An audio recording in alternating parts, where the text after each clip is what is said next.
Hello learners, I am Dr. Subodh Kesharwani working with Indira Gandhi National Open University in School of Management Studies.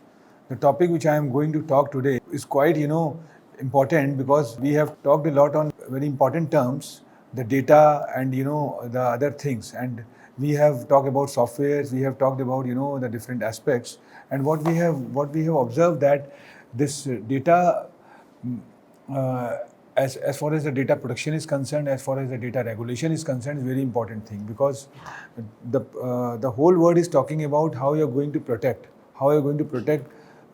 by and large the society, the consumers who are using, and for that the regulators are coming up, and there are certain regulations which are working in this direction on a word pan word basis, and then narrow down to pan India basis or to the country specific.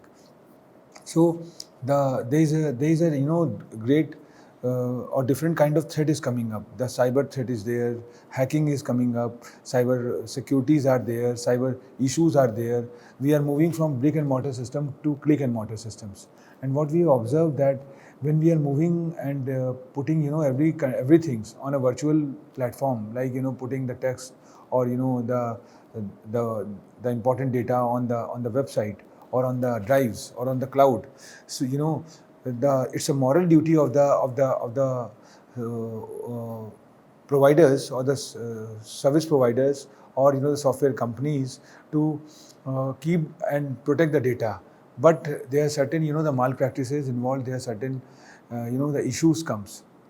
So keeping in mind, this General Data Protection Regulation had come up in the year 2018, and which is an initiative by United Nations and European Union, and they are working in this direction to just put a alarm bell or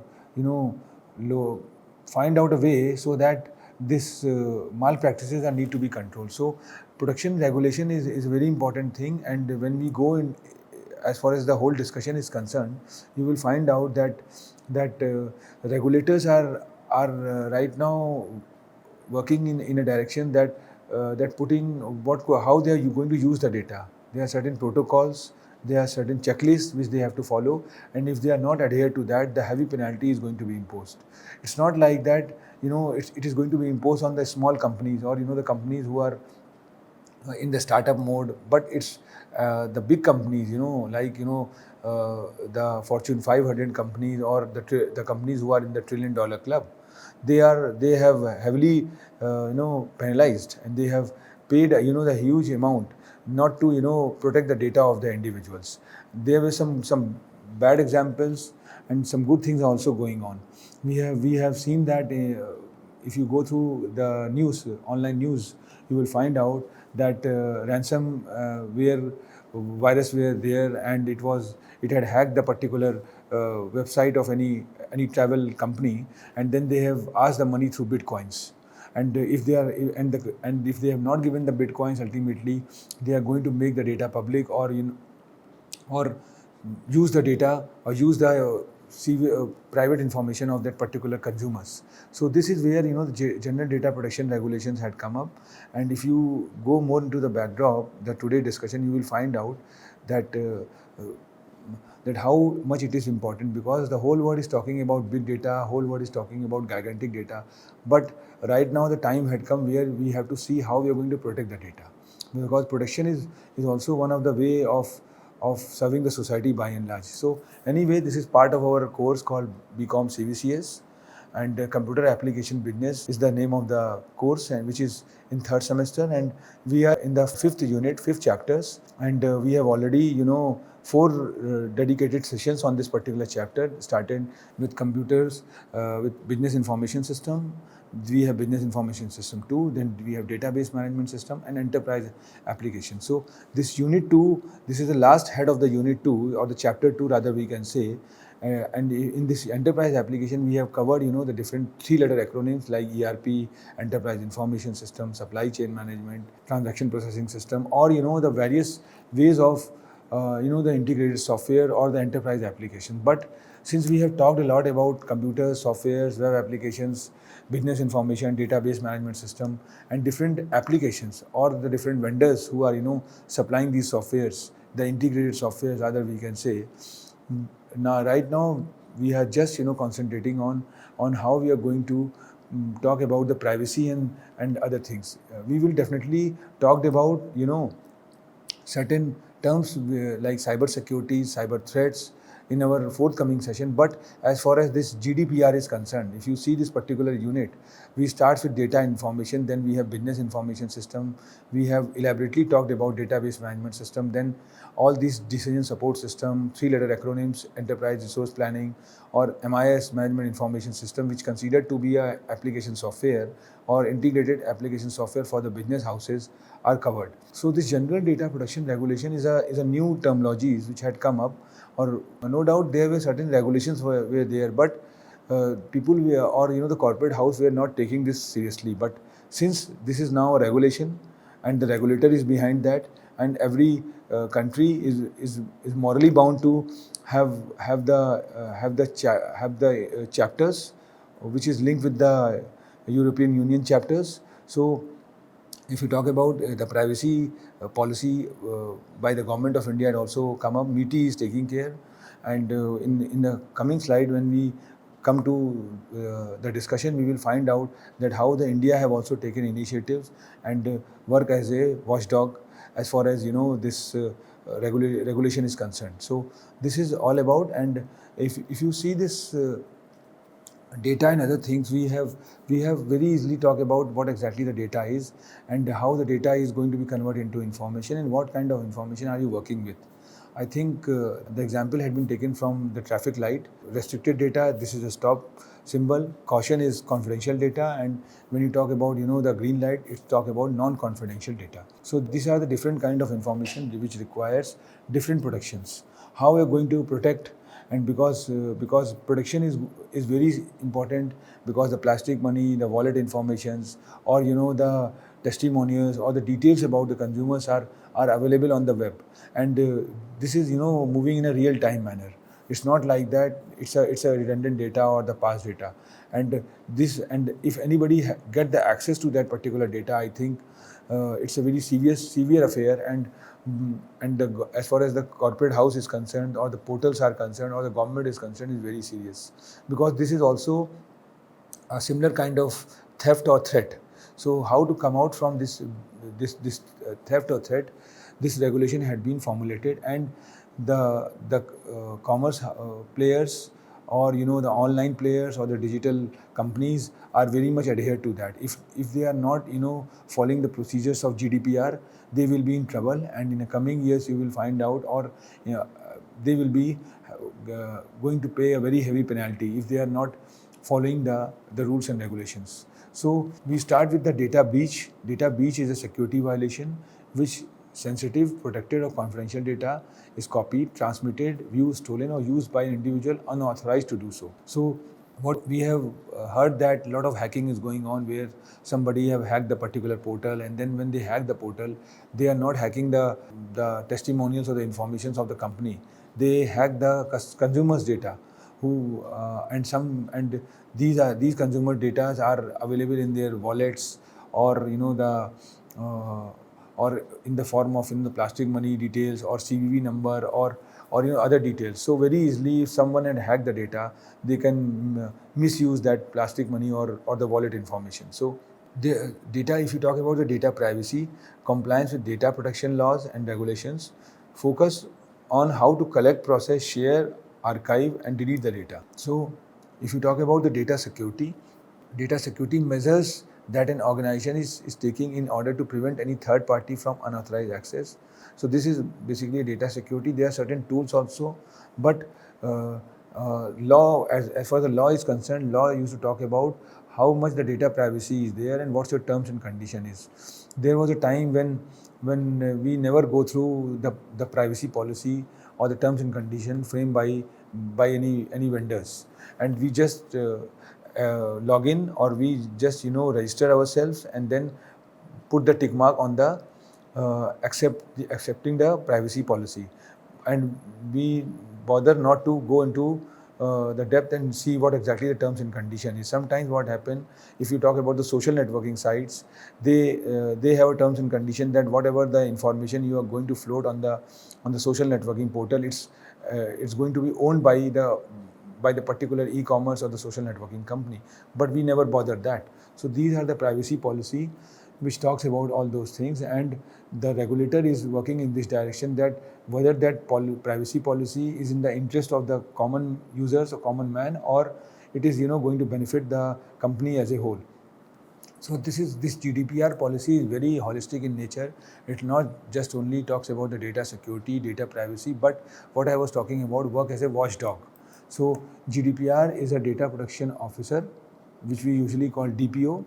There are certain compliances, and it started in the year 25th May 2018, and then it takes care about the data breaches, personal data, compliances, and data protection and other things. So what exactly the GDPR is? If we see, GDPR is a new set of rules designed to give EU citizens more control over the personal data, and it aims to simplify. It was started by the European Union citizens, but now it's a pan-world phenomena, and in Government of India is also working in this direction. And they have opened the chapter of this protection and regulations, which is directly taken care by the Government of India.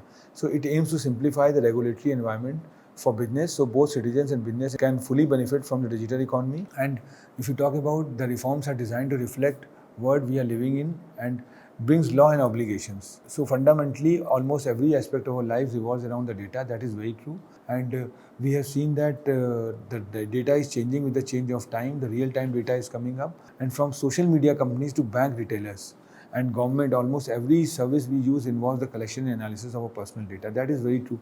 Either we talk about the governance, the electronic governance model, which is in the form of Aadhaar, or we talk about the banking information, which is by any of our bank which we are having, and then there's certain social networking site also. So your name, address, credit card number, wallets, plastic money detail, and perhaps most importantly stored by the organization. So what happened? These data, which is considered to be the real-time data, are sold in a different manner. There were certain incidents which occurred. If you go through the reading material online, you will find out that that particular company have got billions of data, and they have sold that data to other companies.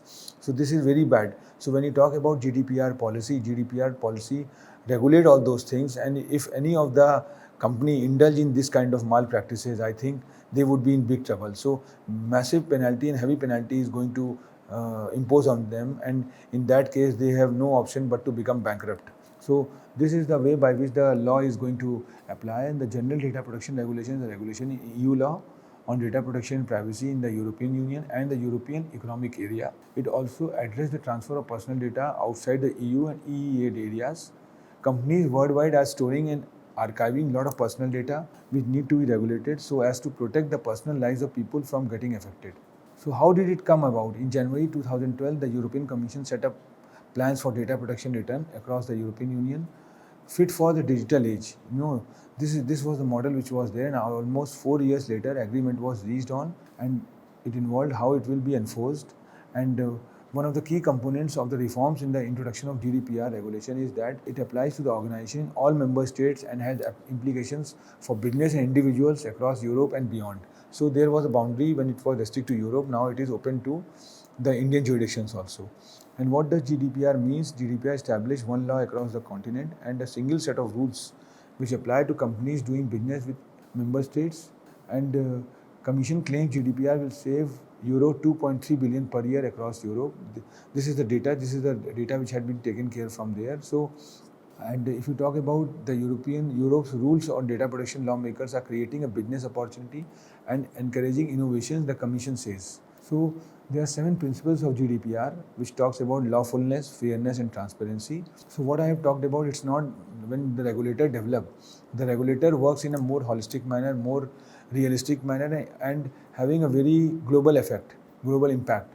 So lawful, fairness and transparency is there, purpose limitation is there, data minimization is there. How you are going to minimize the data? It's not like that you are going to store n number of information about the particular consumers. You are not storing the data information about the consumers, but about their family members. So why you are going to use the data or storing the family information? So this talks about the data minimization, the minimum data requirement which need to be uploaded on the web, and accuracy is there. how much accurate the data is, and storing limitations. There are certain storage limitations also. It's not like that as a consumers you can store a number of things. And if you talk about the Indian scenario, when we go for the payment, we always follow a two layer of security. Like one is the CVV number which we usually give while doing the transactions, and other is the OTP number, that is one time password. So when you are giving the one time password, I think both the information are not going to be stored in a system. So anytime if the website or the portal is going to be hacked, they are not going to hack the particular credit card information. So and that is the reason this wallets or this plastic money storing device are just storing a basic minimum information. So integrity and confidentiality is there, which is in the form of security. Then accountability, how much you are accountable if the data is going to be hacked, and if if the consumer data is going any malpractices is done, or any wrong transaction done, or any the fraud occurs, who is going to be accountable? I think if the consumers have uploaded the data on the particular portal, and accidentally the data and any information leak from there, and the hackers have withdraw money from that particular plastic money, to whom the responsibility will be forwarded. And in that case, whether it's the fault of the consumer or it's the fault of the company, that need to be defined. So accountability is very important ingredient, because if the accountability is fixed, I think very easily you can control the fraud by that. So key takeaways are there: be transparent with data, limit data to what you need, limiting kept data. Data must be accurate, and it changes with the change of time, and that is considered to be a real-time data, and limit storage of personal data. That is more important, because there was a time when we put all the details on the portal, and finally what happened, if the website hacked or the portal hacked, very easily the person can extract the information of the individual. So integrity and confidentiality is there. You have, as a portal, as a website, as a vendor, it's your moral duty that you are going to maintain the integrity and not going to share that data with other websites or the portal. So accountability is something which is there. And then there are top GDPR challenges to date. Like 20% believes that educating internal employees. That is very true, because if you are going to educate, for that the mentoring and training program is going on, which is just talking about that the inside employee need to be groomed. So 23% is not having enough resources to complete GDPR implementation. That is very true, and this is the biggest challenge right now. So what we observe, that a lot of the startups which have recently been introduced, they are in big fear right now, that how to save the data and where to store. If their cloud computing model, if their data storage is not foolproof, ultimately they will be in trouble. So keeping in mind what they are doing, they are either collaborating with any cloud-based servers, or the foolproof servers, so that data is not going to be hacked. 20% believe that communicating with customers. This is the biggest challenge, because if you are communicating with consumers and consumers have furnished certain informations, and that information leaked, the problem occurs, then addressing technical issues in timely manner. So these are the challenges which are coming up, because data protection regulators are quite cautious in this, and they are watching as a watchdog what I have talked about. So bigger responsibility, bigger repercussions. There is a fine of up to 4% of turnover if organization breach the GDPR, and can be fined up to 4% of annual global turnover, which comes to euro 20 million. So this is the responsibility, and the biggest impact is that. So if you are not serious, if you are not cautious as a vendor, as a e-commerce portal, or the digital content provider, you will be in big trouble. It's increased territorial scope, and good part is that it applies to any company processing personal data, and it can provide you the roof to do the cross-border business. So consent matters. Explicit consent must be provided in an intelligible and easily accessible form. As far as GDPR, whatever the information you're going to furnish, it should be quite crystal clear, so that as a layman, as a consumer, as an individual, when I am furnishing my information, I should know how much information I have to give, and it should be quite clear in nature. So right to access and portability, users can inquire whether and how their personal data is being processed. Then breach notification within 72 hours. Breaches must be reported within 72 hours, so that any hacking or anything fraud had been occurred, it need to be regulated. So either from the consumer end or from the vendor end. So privacy by design, data protection from the onset of design of systems rather than a retrospective addition, and it should be more customized in nature. Right to be forgotten entitles the data subject to have the data controllable, erase, hit personal data or the third parties, and mandatory data protection officers. So on the other hand, there must be appointment of certain cases to facilitate the company needs to demonstrate the GDPR compliances, because that is more important. So separate departments are need to be created. Now, what we observe that as far as India is concerned, India has followed the EU General Data Protection Regulation (GDPR) in allowing global digital companies to conduct business under certain conditions.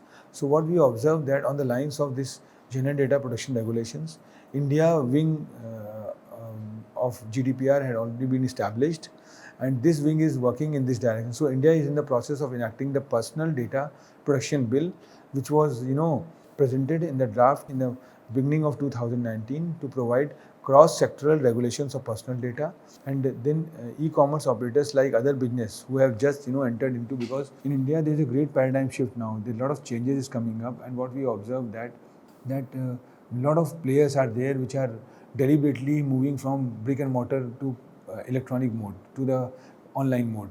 So when they are floating the product through online or selling the product through online, a lot of penetration is there from the consumer end, from the individual end, and big data is coming up.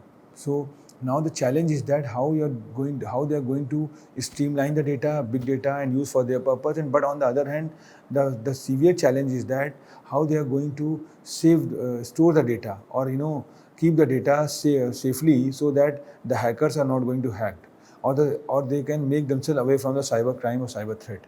So this is the challenge which is coming up, and we have seen that this kind of model is also there. And if you talk about the Personal Data Protection Bill 2019 was tabled in the Indian Parliament by the Ministry of Electronics and Information Technology on 11 December 2019, and as of March 2020, the bill is being analyzed by the Joint Parliamentary Committee in consultation with experts and stakeholders. So what we observed that this electronic data protection in India is currently governed by the Indian Penal Code, the Information Act 2000, and the Information Technology Rules, first introduced in 2011. So IT Act 2000 was established, and they, after a certain time, what we observed that within this 20 years time, certain amendments had come up.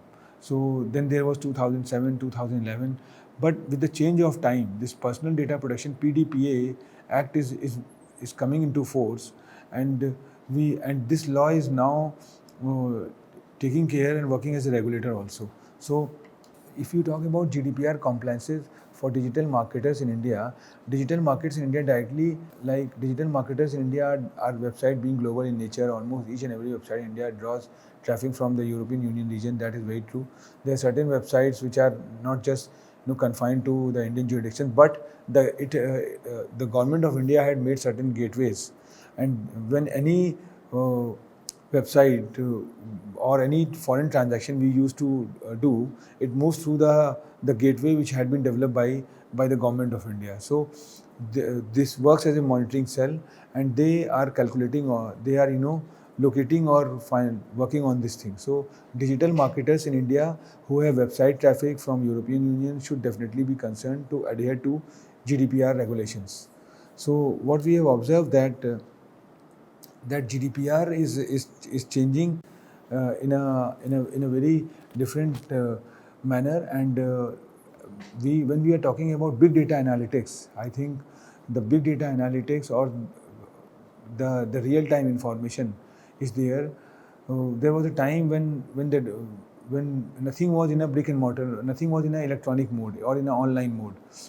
Everything was in a brick and mortar mode. But the way digitalization had come up, the digital marketers had come up, or the Indian players are just changing. It's not like that the foreign players have come up in this mode. The Indian players have also come up are moving in a digital platform. And when this digital model is coming up, when this digital platform is coming up, they have to follow the certain guidelines which is there, because lot of issues is there when you are putting anything online. It's not, and if you talk in a present scenario, this it's a very tedious task. When you're putting this the contents, your content, or selling online, you have to adhere to the GDPR policy. You have to maintain the heavy databases. You have to have in a cloud server mode, so that the data can move in a very faster mode. And technology is a very costly affair, and we have already seen that right now technology is not everybody cup of tea. It's not like that you can just have a computer or a small data bank and you can do that. You have to follow many regulations. You have to follow certain guidelines which are adhered to this model. So what I mean to say that this GDPR compliances and other things are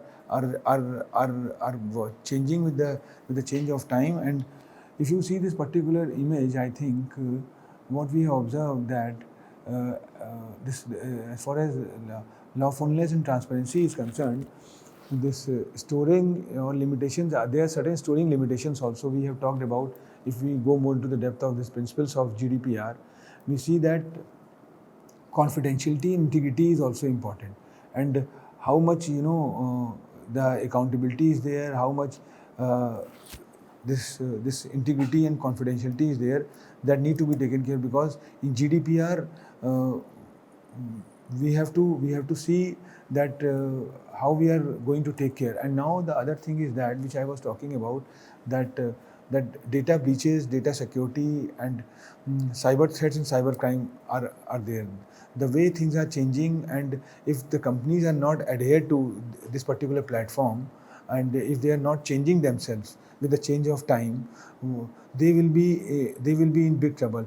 It's not like that the company is very small and they have got a small bank of data. But crime is crime. If you have done the stereotype crime or the cyber crime, the crime is there. And GDPR talks about that if there could be any data breaches or any data threat, who could be the responsible. They have developed the accountability format, where if the intimation is done within the 72 hours, I think the whole sole responsibility goes to the vendors who have stored the data. And the way the coding is done, the model is there. We have seen that very easily.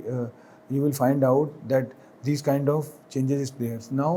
Now the question comes that the personal data, we have observed that the personal data is uploading by the consumers in a very faster mode.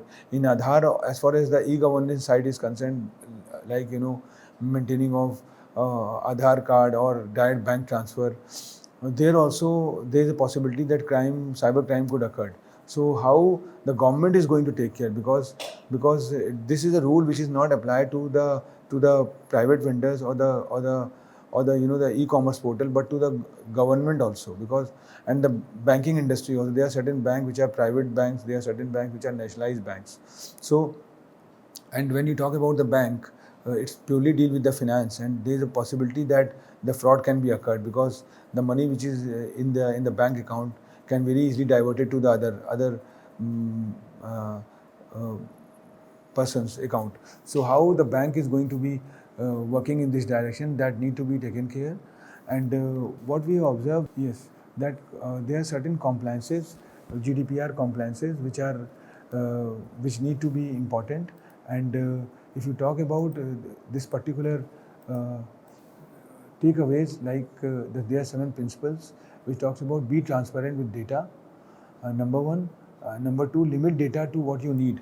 So if they are limiting to the data, what exactly they are taking care, that is there, and data must be accurate.